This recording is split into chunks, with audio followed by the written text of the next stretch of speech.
الشيطان اللعين الرجيم بسم الله الرحمن الرحيم ومن أحسن دينا ممن أسلم وجهه لله وهو محسن واتبع ملة إبراهيم حنيفا واتخذ الله إبراهيم خليلا ولله ما في السماوات وما في الأرض وكان الله بكل شيء محيطا صدق الله العلي العظيم وصدق رسوله النبي الكريم الأمين إن الله وملائكته يصلون على النبي يا أيها الذين آمنوا صلوا عليه وسلموا تسليما الصلاة والسلام عليك يا سيدي يا رسول الله وعلى آلك وأصحابك يا سيدي يا حبيب الله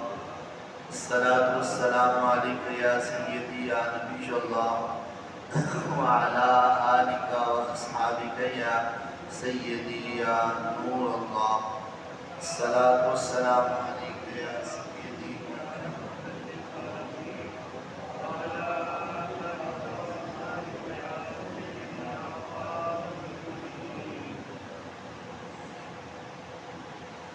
مولاي صل وسلم دائما أبدا على حبيبك خير الخلق كلهم هو الحبيب الذي ترجى شفاعته لكل هول من الأهوال مقتحم منزه عن شريك في محاسنه فجوهر الحسن فيه غير منقسم يا رب بالمصطفى بلغ مقاصدنا واغفر لنا ما مضى یا واسع الکرم. سورہ النساء کی 2 آیات بینات تلاوت کی ہیں. اللہ خالق کے کائنات جل جلالہ وعم نوالہ ارشاد فرماتا ہے وَمَنْ أَحْسَنُ دِينًا مِّمَّنْ أَسْلَمَ وَجْهَهُ لِلَّهِ. اس سے بڑھ کر کس کا دین اچھا ہو سکتا ہے کہ جو اپنے چہرے کو اللہ کے لیے جھکا لے. وَهُوَ مُحْسِنٌ. اور وہ نیکوکار ہو، نیکی کرنے والا ہو. وَاتَّبَعَ مِلَّةَ إِبْرَاهِيمَ حَنِيفًا. اور وہ ملت ابراہیمی کی پیروی اور اتباع کرنے والا ہو جو کہ ہر باطل سے جدا ہے. وَاتَّخَذَ اللَّهُ إِبْرَاهِيمَ خَلِيلًا. اور اللہ تعالیٰ نے ابراہیم علیہ السلام کو اپنا خلیل بنایا. وَلِلَّهِ مَا فِي السَّمَاوَاتِ وَمَا فِي الْأَرْضِ. اور اللہ ہی کے لیے ہے جو کچھ آسمانوں میں ہے اور جو کچھ زمینوں میں ہے. وَكَانَ اللَّهُ بِكُلِّ شَيْءٍ مُحِيطًا.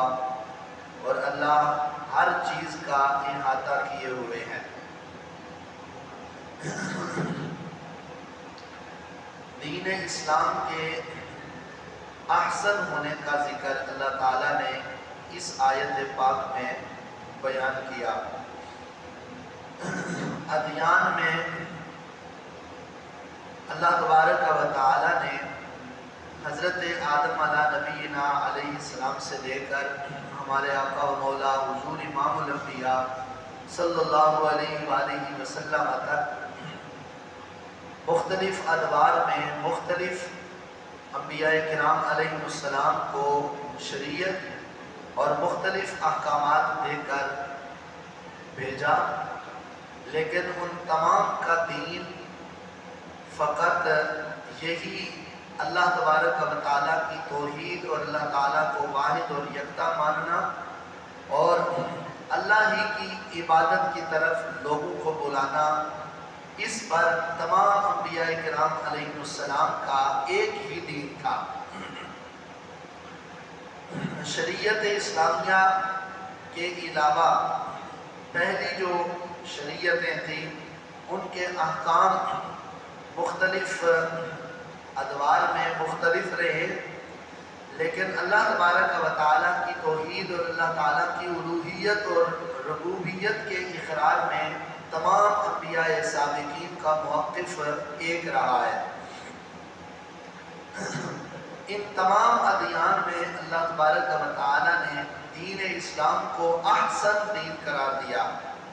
احسن حسن سے بنا ہے، اور حسن کہتے ہیں نہایت خوبصورت چیز کو، اور پھر اس کو حسن کو پھر اس میں تفصیل پہ لے جانا کہ احسن یعنی حسینوں میں بھی سب سے حسین ترین دین یہ دین اسلام ہے، کہ جس کے ابتدائی جو احکامات ہیں اور ابتدائی جو چیزیں ہیں وہ دو ہیں، اسلم وجہہ للہ وہو محسن، کہ بندہ مومن، بندہ مسلمان اپنے چہرے کو اللہ تبارک و تعالیٰ کی بارگاہ میں خم کر دے، جھکا لے، اور پھر وہ اس کے بعد اس دائرے کے اندر، اسلام کے دائرے کے اندر رہ کر نیکی کرنے والا ہو۔ اعتقادیات کی طرف اسلم وجہہ للہ کہہ کر اشارہ کر دیا، اور عملیات کی طرف وہو محسن کہہ کر اشارہ کر دیا کہ نیکوکار ہو، نیکی کرنے والا ہو، احسان کرنے والا ہو۔ نبی کریم علیہ السلام کی بارگاہ میں احسان کے بارے میں پوچھا گیا کہ مل احسان یا رسول اللہ صلی اللہ علیہ وسلم، حضور احسان کیا ہے؟ تو نبی پاک علیہ السلام نے ارشاد فرمایا کہ احسان یہ ہے کہ ان تعبد اللہ کأنک تراہ فإن لم تکن تراہ فإنہ یراک۔ فرمایا احسان یہ ہے کہ انسان اللہ کی عبادت اس انداز میں کرے کہ گویا کہ وہ اپنے اللہ کو، اپنے رب کو دیکھ رہا ہے، اور اگر یہ کیفیت نہ بنے تو اس کا یہ یقین کامل ہو کہ اگر میں اللہ کو نہیں دیکھ رہا تو اللہ مجھے ضرور دیکھ رہا ہے۔ نبی علیہ السلام نے فرمایا یہ احسان ہے، یہ نیکی ہے۔ تو دو چیزوں کو دار و مدار قرار دیا گیا، اعتقادیات اور عملیات کو، اور دونوں کا ذکر اللہ تبارک و تعالیٰ نے اسلم وجہہ للہ وہو محسن کہہ کر فرما دیا۔ آگے ارشاد فرمایا کہ وہ ملت ابراہیمی کی پیروی کرنے والا ہو۔ جب تک دین اسلام کے بظاہر احکام کا نزول کا سلسلہ ابھی شروع نہیں ہوا تھا، تو اس سے پہلے شریعت اسلامیہ کے احکام اور نبی کریم علیہ السلام اور آپ کے حلقہ ارادت کے اندر آنے والے لوگوں کے اعمال ملت ابراہیمی کے مطابق تھے۔ اکثر لوگ یہ سوال کرتے ہیں کہ اسلام میں فرضیت نماز سے پہلے کون سی نماز پڑھی جاتی تھی؟ فرضیت صوم سے پہلے، رمضان المبارک کی روزوں کی فرضیت سے پہلے کون سے روزے رکھے جاتے تھے؟ جنازے کا طریقہ کار کیا تھا؟ تو ان تمام باتوں کا جواب صرف اسی کے اندر ہے کہ وَاتَّبَعَ مِلَّةَ إِبْرَاهِيمَ حَنِيفًا، کہ نبی پاک علیہ السلام کی اعلان نبوت سے پہلے آپ کی عبادت کا انداز اور طریقہ کار حضرت سیدنا ابراہیم آپ کے جد امجد علی نبینا و علیہ السلام کی شریعت کے مطابق اور ملت کے مطابق تھا۔ جو شریعت اسلامیہ کے اندر، جو ملت ابراہیمی کے اندر چلا آ رہا تھا، نبی پاک علیہ السلام نے اسی پر عمل کیا۔ اور حضرت ابراہیم علیہ السلام کی اللہ تعالیٰ نے یہ شان بیان کی کہ وہ ہر باطل سے جدا تھے، شرک اور کفر تو ان کے نزدیک بھی کبھی نہیں آیا، اور ایسے ہر باطل سے جدا تھے کہ اللہ تبارک و تعالیٰ نے انہیں اپنی بارگاہ میں مقام خلت سے نوازا ہوا تھا۔ خلیلہ، نہایت گہرے دوست کو خلیل کہا جاتا ہے، نہایت گہرے دوست کو۔ تو اللہ تبارک و تعالیٰ نے حضرت ابراہیم علیہ السلام کو اپنا خلیل بنایا ہوا تھا۔ اس آیت پاک کی تفسیر کے اندر حضرت امام اسماعیل حقی رحمۃ اللہ تعالیٰ علیہ نے اپنی تفسیر روح البیان کے اندر لکھا کہ حضرت ابراہیم علیہ السلام کی مقام خلت کا اعلان اللہ تبارک و تعالیٰ نے کن مواقع پر فرمایا؟ میں ان میں ایک موقع یہ تھا کہ ایک دن حضرت ابراہیم علیہ السلام کی بارگاہ میں آپ کی خدمت میں آپ کے کچھ مہمان آ گئے، تو گھر میں کچھ بظاہر کھانے کے لیے نہیں تھا، تو آپ نے اپنے ایک قاصد کو ایک شخص کی طرف بھیجا جو کہ مصر کے اندر آپ کا دوست تھا، تو آپ نے اس کی طرف ایک قاصد کو بھیجا کہ تم جاؤ اور جا کر اس سے کچھ آٹا لے کر آؤ تاکہ مہمانوں کے لیے کھانے کا بندوبست کیا جائے۔ اللہ تبارک و تعالیٰ کو آپ کی یہ عادت بھی پسند تھی کہ مہمان نوازی میں حضرت ابراہیم علیہ السلام بہت بڑے مہمان نواز تھے۔ مہمان نوازی کے اندر اس قدر کہ اپنا سب کچھ لگا دیتے، لیکن مہمان نوازی کے اندر کبھی بھی کمی نہیں آنے دیتے۔ گھر کے اندر بظاہر کچھ کھانے کے لیے نہیں ہے، تو آپ نے قاصد کو بھیجا مصر میں، میں جاؤ اور اسے جا کر کہو کہ میرے مہمان آئے ہیں تو کچھ آٹا چاہیے۔ جب وہ شخص آپ کا بھیجا ہوا مصر میں پہنچا تو اس سے جا کر حضرت ابراہیم علیہ السلام کے بارے میں یہ پیغام دیا، تو اس نے کہا کہ اگر حضرت ابراہیم علیہ السلام اپنے لیے اگر آٹا طلب کرتے تو میں ضرور دے دیتا، لیکن انہوں نے مہمانوں کے لیے مانگا ہے، تو جس طرح اس کام کے اندر وہ محتاج ہیں اسی طرح ہم لوگ بھی اس کام کے اندر محتاج ہیں، اور ہمارے پاس کئی ایسے لوگ آتے رہتے ہیں کہ جو اپنے مہمانوں کے لیے مانگتے ہیں، تو ہم نے کبھی بھی ان کو مہمانوں کے لیے نہیں دیا، بلکہ اگر ان کو اپنی ضرورت ہوئی تو ہم نے ان کی ضرورت کو پورا کیا۔ یہ کہہ کر اس قاصد کو اس شخص نے واپس لوٹا دیا۔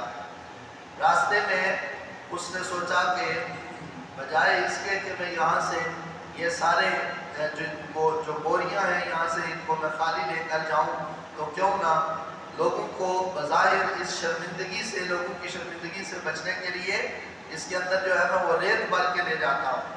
چنانچہ بوریوں کے اندر ریت بھری اور ریت بھر کر کے حضرت ابراہیم علیہ السلام کے گھر میں جا کر پہنچا دی۔ حضرت ابراہیم علیہ السلام آرام کر رہے تھے، اور جب آپ نیند سے بیدار ہوئے تو آپ کی اہلیہ محترمہ نے کھانا پکا کر آپ کے سامنے پیش کیا۔ آپ نے جب اس خوشبودار کھانے کو دیکھا اور اعلیٰ قسم کی گندم کی روٹیوں کو دیکھا تو آپ نے فرمایا من این ھذا لکم، کہ یہ کہاں سے آیا؟ ہمارے گھر میں تو کھانے کے لیے کچھ نہیں تھا اور کچھ پینے کے لیے نہیں تھا، اور اتنا اعلیٰ کھانا اور اتنا جلدی یہ سارا انتظام ہو گیا مہمانوں کے لیے۔ تو حضرت ابراہیم علیہ السلام کی اہلیہ نے عرض کیا کہ جی آپ کا جو بھیجا ہوا شخص تھا اور آپ کا جو مصر کا جو دوست تھا نا، آپ نے جس کو ان کی طرف بھیجا تھا اس نے یہ کھانا آپ کے لیے بھیجا ہے۔ تو آپ نے فرمایا مصر میں میرا کون سا دوست ہو سکتا ہے؟ میں نے تو اپنی زندگی کے اندر اپنی دنیا میں ایک ہی خلیل رب کو بنایا ہے، تو اس کے سوا تو میں نے کسی کو خلیل نہیں بنایا۔ تو کہا پھر وہ جو آپ کا دوست تھا نا اس نے تو اس کو خالی لٹا دیا تھا، اللہ تبارک و تعالیٰ نے اسی خلیل نے، اسی رب نے پھر آپ کے لیے اس گندم کا اہتمام کیا ہے۔ لانے والے نے تو ریت لے کر آیا تھا، لیکن اللہ تبارک و تعالیٰ نے اس ریت کو بھی گندم کی اعلیٰ صورت کے اندر بدل دیا۔ اس وقت اللہ رب الجلال نے فرمایا کہ ہم نے ابراہیم علیہ السلام کو اپنا خلیل بنا لیا ہے۔ دوسرا مقام حضرت ابراہیم علیہ السلام کے بارے میں یہ لکھا حضرت امام اسماعیل رضی رحمۃ اللہ تعالیٰ علیہ نے کہ آپ کو اللہ تبارک و تعالیٰ نے مال کی فراوانی عطا کی ہوئی تھی، دولت کو بھی اللہ تبارک و تعالیٰ نے آپ کے قدموں میں ڈھیر کیا ہوا تھا، اور مال مویشی کے انبار آپ کے پاس تھے۔ ایک دن اور یہاں تک کہ آپ کی بکریاں جو آپ کی ملکیت میں تھی وہ کئی ہزار ریوڑوں پر مشتمل تھی، کئی ہزار، اور ان کی حفاظت کے لیے جو رکھے گئے کتے تھے تو وہ بھی سینکڑوں کی تعداد میں تھے۔ اور حضرت ابراہیم علیہ السلام کو اللہ تعالیٰ نے اس قدر مال کی فراوانی عطا کی ہوئی تھی کہ آپ کے جو ان مال کی حفاظت کرنے والے کتے تھے بے اتوا کی ذہب، ان کے جو ہے وہ گردنوں کے اندر جو ڈالے گئے پٹے ہوتے تھے، ان پٹوں میں بھی سونا جو ہے وہ رکھا گیا ہوتا تھا۔ اس قدر مال کی فراوانی تھی۔ ایک دن اسی طرح جنگل کے اندر آپ کی بکریاں چل رہی تھی، تو ایسے حالات کے اندر جب مال کی فراوانی تھی تو اللہ تبارک و تعالیٰ کے سامنے فرشتوں نے عرض کیا کہ میرے اللہ، یہ تیری اس لیے عبادت کرتے ہیں کہ تو نے ان کو مال کی فراوانی عطا کی ہوئی ہے، دولت کے انبار دیے ہوئے ہیں۔ تو اللہ تبارک و تعالیٰ نے فرمایا ایسا نہیں ہے، ان کو ہم نے مقام خلت سے نوازا ہے، تو ان کا یہ مقام خلیل پر فائز ہو جانا دولت کی وجہ سے نہیں ہے، مال کی وجہ سے نہیں ہے، بلکہ ان کا میرے ساتھ پیار ہے اور یہ خالصتاً میری عبادت کرتے ہیں اور میری ذات پر ان کا یقین ہے، اس لیے ان کا یہ مقام ہے۔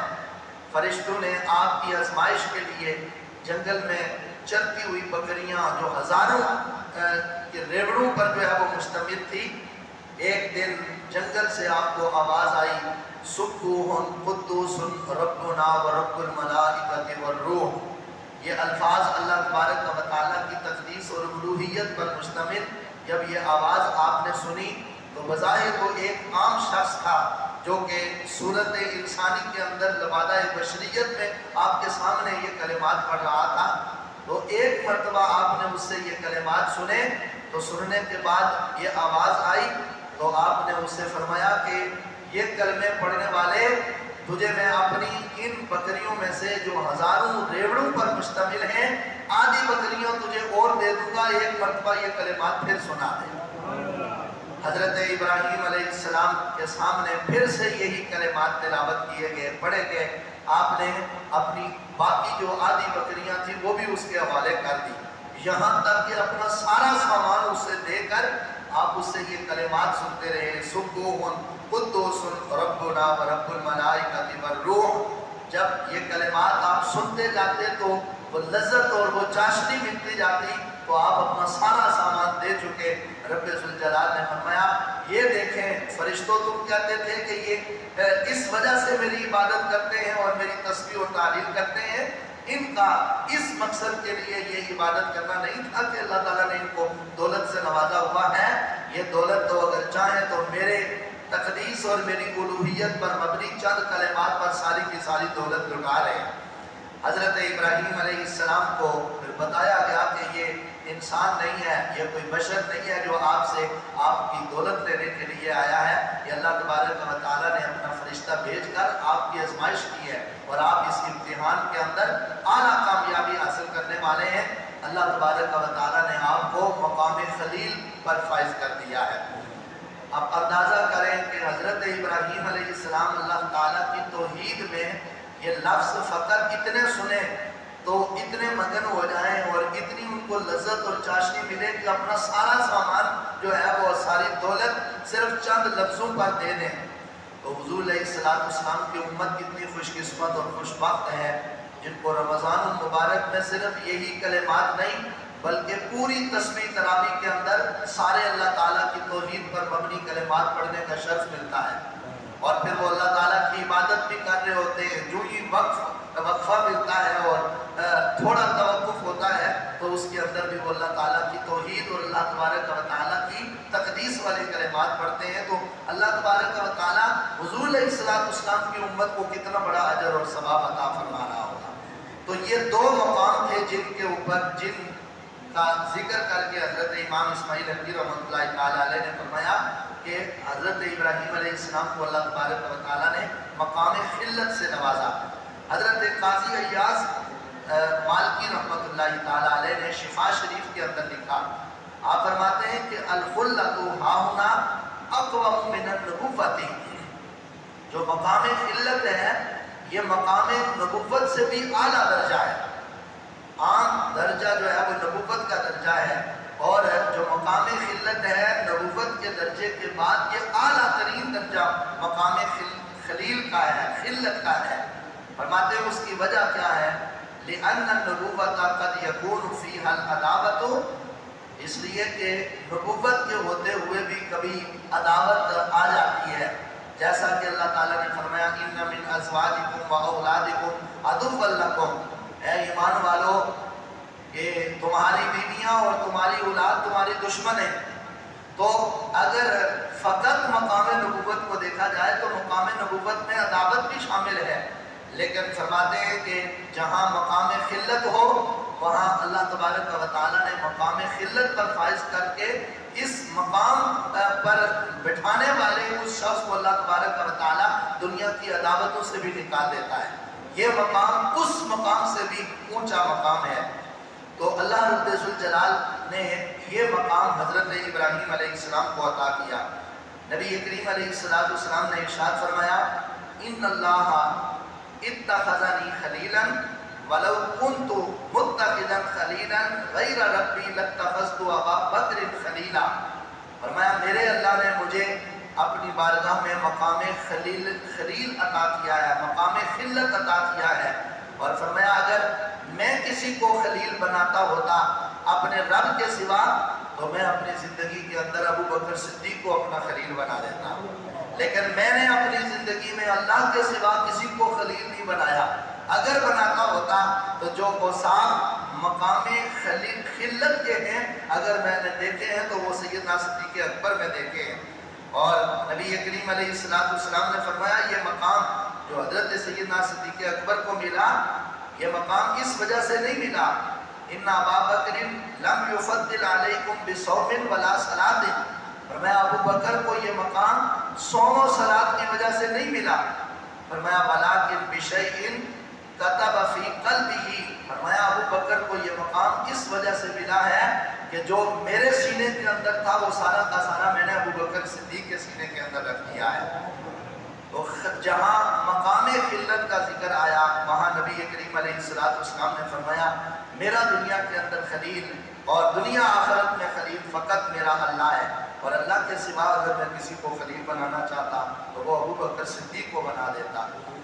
اللہ رب ذوالجلال ہمیں قرآن و سنت کی سمجھ عطا فرمائے اور اس پر ہمیں عمل کرنے کی توفیق عطا فرمائے۔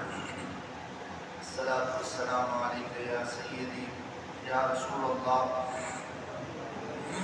وعلی آلک و اصحابک یا سیدی یا حبیب اللہ، الصلاۃ والسلام علیک یا سیدی یا نبی اللہ وعلی آلک و اصحابک یا سیدی یا نور اللہ، الصلاۃ والسلام علیک یا سیدی یا رحمۃ للعالمین وعلی آلک و اصحابک یا سیدی یا خاتم النبیین۔ بسم اللہ الرحمن الرحیم، الحمدللہ رب العالمین والعاقبۃ للمتقین، والصلاۃ والسلام علی سید الانبیاء والمرسلین وعلی کل ملائکۃ المقربین وعلی عباد اللہ الصالحین۔ اللہم انت السلام ومنک السلام، تبارکت ربنا وتعالیت وتعظمت وتکرمت یا ذا الجلال والاکرام۔ اللہم انا نسألک فعل الخیرات وترک المنکرات وحب المساکین وان تغفر لنا وترحمنا وإذا أردت فتنة في قومك فتوفنا غير مفتون۔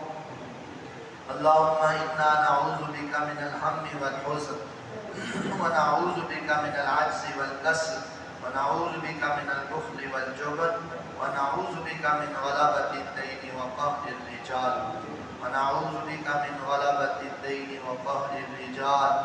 اللهم إنا نعوذ بك من غلبة الدين وقهر الرجال۔